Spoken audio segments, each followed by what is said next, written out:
नमस्कार दोस्तों, आप क्राइम तक देख रहे हैं। बात करते हैं मुंबई की घटना की। दरअसल मुंबई के दहिसर में एक ऐसी घटना हुई जिससे दिल दहल गया। लाइव मर्डर जो है वो कैमरे में कैद हुआ।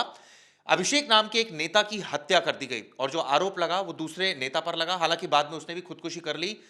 इस मुद्दे को लेकर अब राजनीति भी गर्मा गई है। ये बताया जा रहा है कि शिवसेना का नेता था अभिषेक, जिसको गोली मारी गई। ये कहा गया कि जो दूसरा आरोपी था उसने बहाने से उसको वहां पर बुलाया और इस घटना को अंजाम दे दिया। हमारे साथ मौके पर विद्या मौजूद है, मुंबई से सीधा जो मौके पर मौजूद है तमाम जानकारियों के साथ। विद्या, अब इस मामले में क्या इन्वेस्टिगेशन चल रही है? क्या यह साफ हुआ है कि इसके पीछे वजह क्या थी, क्यों मारा गया और उसके बाद खुदकुशी कर ली गई? जी, अभी तक जो उस मामले में पूरा पता चला है वो यही है कि ये एक पर्सनल एनिमिटी का मामला था।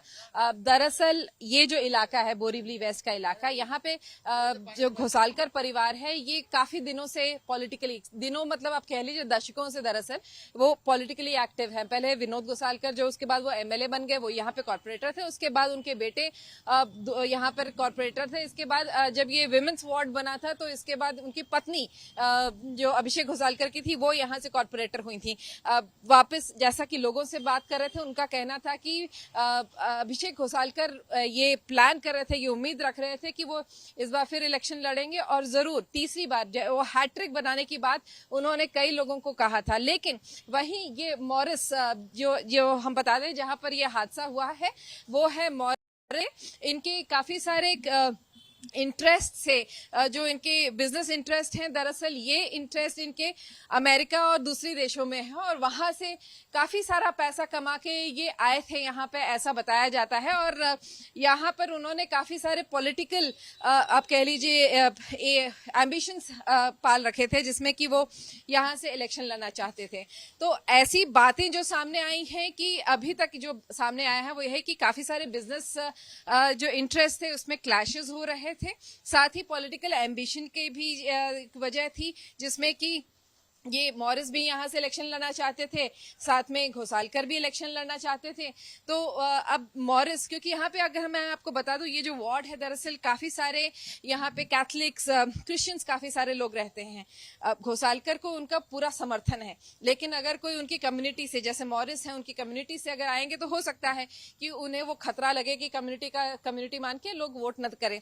तो ऐसी एलिगेशंस लगाए जा रहे हैं कि लोग, जैसा कि मॉरिस के जो समर्थक हैं उनका ये कहना है कि दरअसल कि इस पूरे मामले में जो मॉरिस हैं उनके ऊपर कई सारे केसेस थे और ये जैसे कि बहुत गंभीर आरोप भी हैं, जैसे कि रेप का भी कोई केस शायद था, एक्सटॉर्शन का केस था। इसके अलावा कई सारे केसेस थे मॉरिस के ऊपर और ये सारे केसेस, उनमें से अगर सारे नहीं भी बदले तो कुछ केसेस जो ऐसे थे जो कि दरअसल इनके जो समर्थकों का कहना है कि घोसालकर की वजह से वो उकसाया था उन्होंने लोगों को और इसकी वजह से ये केसेस थे और ये मॉरिस जानते थे और इसी वजह से वो घोसालकर को खत्म करना चाहते थे, क्योंकि घोसालकर की वजह से, इस केस की वजह से मॉरिस को जेल में भी रहना पड़ा था। कुछ समय तक वो बिहाइंड बार्स थे और जब छूट के आए थे तो ऐसा बताया जा रहा है कि वो तभी से बोलते थे कि घोसालकर को वो खत्म कर देंगे, चाहे उनको ही खुद क्यों ना खत्म होना पड़े।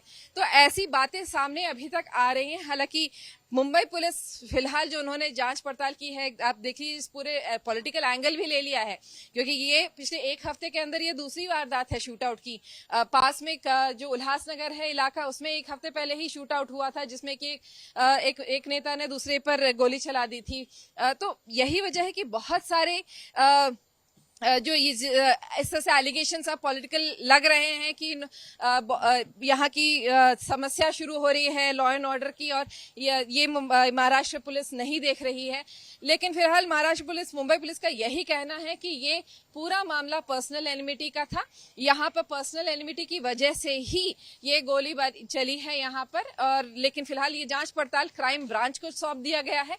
क्राइम ब्रांच इस पूरे मामले की जांच पड़ताल कर रही है। जी विद्या, जैसे आपने बताया क्राइम ब्रांच को मामला सौंप दिया गया है। पॉलिटिकल एस्पिरेशंस थे दूसरी पार्टी के, इस वजह से मारा गया।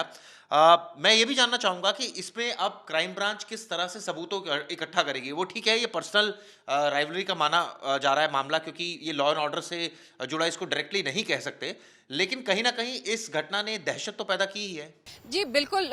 ये देख लीजिए यहाँ पे दरअसल सीसीटीवी कैमरे 3 बाहर लगे हैं, क्योंकि अगर आप देखें जो लाइव फ्रेम जो फेसबुक लाइव जो चल रहा था उस जिसमें मॉरिस के ऊपर एलिगेशन लगा कि उन्होंने गोली चलाई थी, लेकिन अगर हम इस पूरे फ्रेम को देखें तो उसमें सिर्फ घोसालकर, अभिषेक घोसालकर दिख रहे हैं।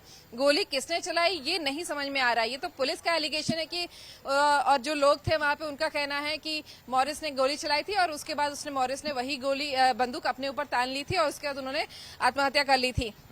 लेकिन अगर हम इस पूरे मामले की जांच पड़ताल देखें तो इस मामले में ये जानना बहुत जरूरी है कि वहां आसपास था कौन। तो इसी में ये सीसीटीवी कैमरे जरूर काम आएंगे। इससे फुटेज लेके मुंबई पुलिस ने उन लोगों को बुलाया है, उनसे पूछताछ कर रही है, उनको डिटेन करके कि आखिर कौन थे वो लोग। दरअसल जहां तक कि अभी तक बात चली हो तो ये पता चला है कि मॉरिस के बॉडीगार्ड और घोसालकर के साथ जो कुछ लोग जो आए थे वो उस वक्त थे।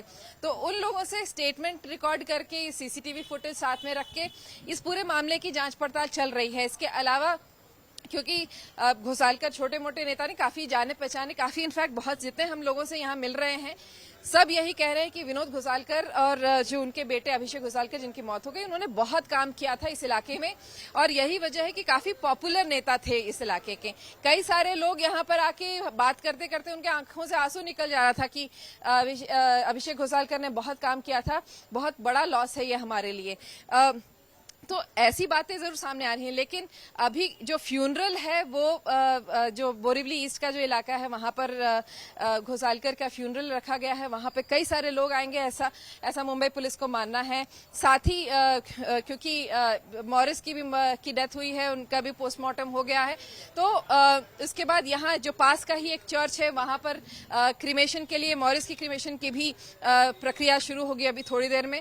तो मुंबई पुलिस यही इंश्योर करने की कोशिश करें। देखिए आप यहाँ पे मैं दिखा दूं, बहुत हेवी डिप्लॉयमेंट है पुलिस का, छोटा मोटा नहीं, काफी ज्यादा डिप्लॉयमेंट यहाँ पे रखा गया है मुंबई पुलिस का। दरअसल क्योंकि मॉरिस के इस दफ्तर के पास ही घोसालकर का भी दफ्तर है और यहीं पर, ताकि क्योंकि दोनों के समर्थक कहीं क्लैश न हो जाए, कहीं कोई ऐसा लॉ एंड ऑर्डर सिचुएशन न हो, इसकी वजह से यहाँ पे फिलहाल मुंबई पुलिस कड़ी निगरानी रखी हुई है। और साथ ही ऑफ कोर्स जो स्पॉट ऑफ इंसिडेंट है उसकी सैंक्टिटी मेंटेन करने के लिए वो इंश्योर कर रहे हैं कि कोई आके अंदर न जाए। तो ये मुंबई पुलिस काफी इस इलाके में, जैसे कि मॉरिस का घर हो, मॉरिस का ये दफ्तर है, घोसालकर का जो दफ्तर है वहां पे, तो अलग अलग काफी हेवी डिप्लॉयमेंट ऑफ पुलिस की गई है।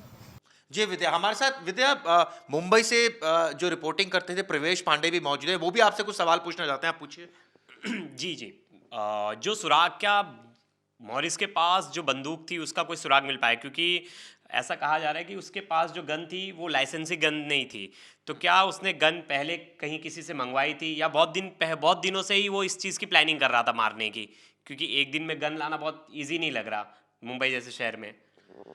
देखिए प्रिवेश, मॉरिस के पास खुद की कोई गन नहीं थी ऐसा बताया जा रहा है, लेकिन वो क्या गन उनके बॉडीगार्ड की थी, कहीं और से आई थी, ये मुंबई पुलिस फिलहाल जांच पड़ताल कर रही है कि उसका प्रोक्योरमेंट कहां से हुआ था, किसकी गन थी, कहां से आई थी, क्या वो लाइसेंस थी।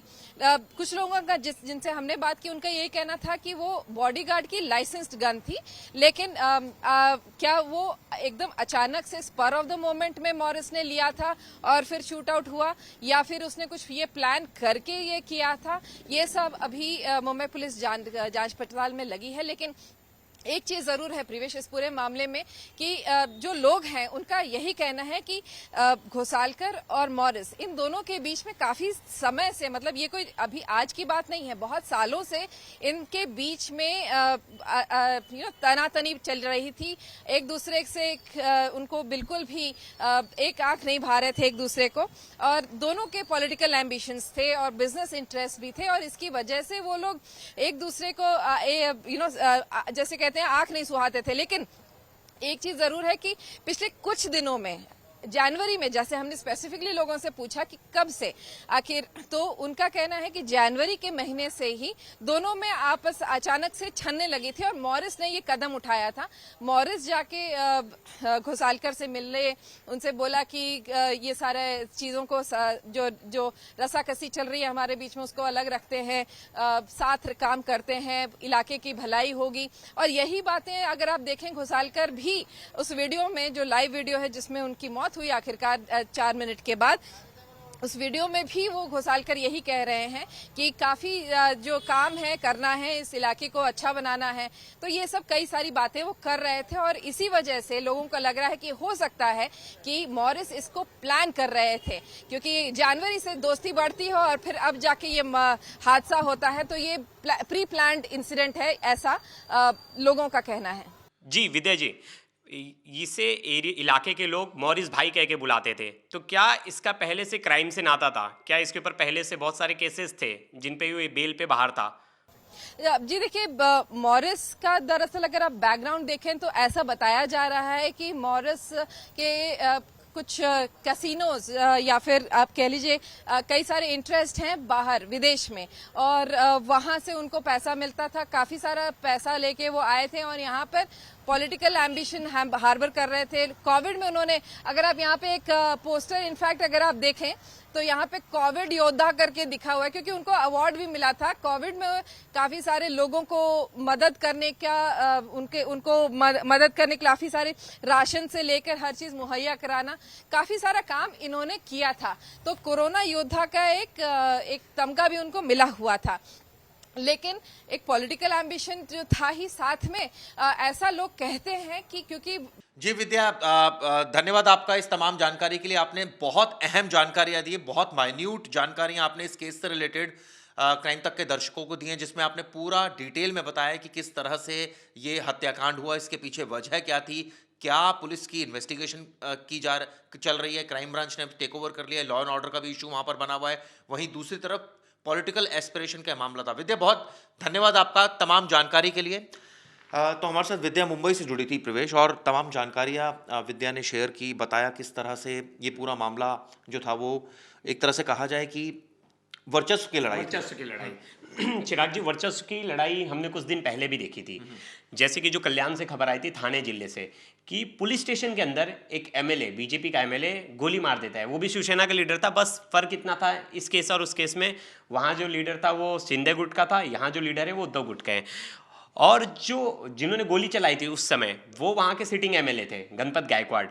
तो जो नैरेटिव है महाराष्ट्र का, जो नैरेटिव है जो लोगों के सामने दिख रहा है, अभी तो आप देख सकते हो, तो दहशत का माहौल तो महाराष्ट्र में, मतलब ऐसी अतीक के बाद, मैं कहूँगा अतीक के बाद ऐसी कोई खुल के घटना नहीं आई जहाँ बिंदास कोई ऑन कैमरे के सामने किसी को गोली मार दे रहा है। ऐसी 2 बड़ी घटना होना, दोनों में आप कहिए कि ये तो पर्सनल झगड़ा था या पर्सनल दुश्मनी थी, इसके तहत हो गया। लेकिन देखिए गुंडों का साहस देखिए, मतलब जो भी गोली चला रहा है उसका साहस देखिए, उसे किसी बात का डर नहीं है, पुलिस का डर नहीं है, किसी बात का डर नहीं है। पहला केस देख लेते हैं, लेकिन जो थोड़े दिन पहले इंपॉर्टेंट पॉइंट रेस कर रही थी विद्या का कहना था कि ये पर्सनल राइवलरी का मामला ज्यादा है, इसमें लॉ एंड ऑर्डर को जोड़कर नहीं देखना चाहिए। ठीक है चिराग जी, लेकिन आपको पता है पहले से देखिए क्रिमिनल बैकग्राउंड के लोग हैं, इन लोग की पहले से दुश्मनी थी। हाँ, अब अभिषेक ने कैसे भरोसा कर लिया ये भी देखने वाली बात होगी कि हमारी पहले से दुश्मनी है और मैं एक दिन आपको बोल रहा हूँ कि हम दोनों दोस्त बन जाते हैं, आप आ जाइए। तो वो इतनी जल्दी इस बातों में कैसे आ गया कि भाई मैं जाके उनसे मिल ले रहा हूँ, और वहाँ पता चला कि लाइव करते करते वो सामने वाला गोली चला दे रहा है। सामने वाले का इंटेंशन नहीं पता था, लेकिन पुलिसिंग ये तो हो सकती थी ना, उसके पास लाइसेंसी गन नहीं थी, जिससे था जो गन है वो कहाँ से आई। अब इस मुद्दे को लेकर तमाम बातें उठ रही है, लेकिन जिस तरह से मुंबई में ये लाइव मर्डर, उससे तमाम सवाल खड़े हुए गए।